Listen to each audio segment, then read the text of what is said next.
Hi, here's an interesting question. It says, when you're mixing, do you still do a mono mix to check for overall sound balance, or is that considered old-fashioned these days?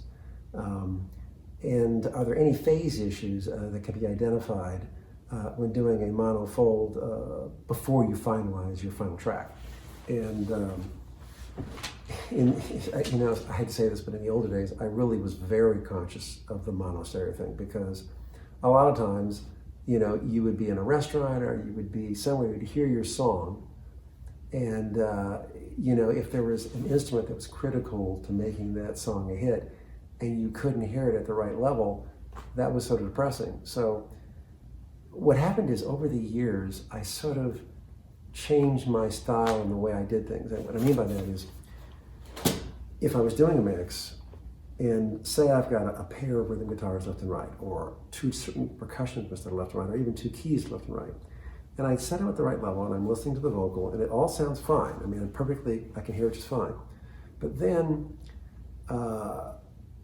I know that, say that mix was played in a room where people were talking, it was noisier, and I'm listening in a totally quiet environment, and then all of a sudden they're talking, I hear the vocal, I hear the snare, but I can't hear the two parts. So what I almost do now is I almost always, instead of going for total subtlety, I make everything just a teeny bit louder so that I know that I will hear it in any environment. And so part of the mono thing was, anytime, obviously your vocal, your snare, and your kick are going to be louder in mono than they are in stereo. And any instruments that are left and right, hard left or hard right, well, those instruments are going to be quieter.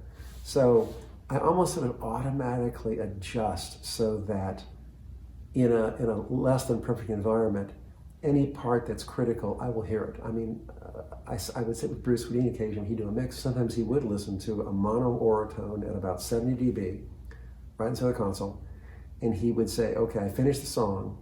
Is there any critical part that I cannot hear? At that level, with one speaker, can I hear everything? Now, I think it's a mistake. In the old days too, a lot of people would do things like they would pan in the reverbs a bit, right? Instead of full width, they'd pan them in a bit because the stereo mono was more even. But I think that's a bad call, because the reverbs sound 10 times better when they're all the way left and right. So I don't want to compromise the stereo to make the mono better, but I do want to make sure that in mono, everything is still there.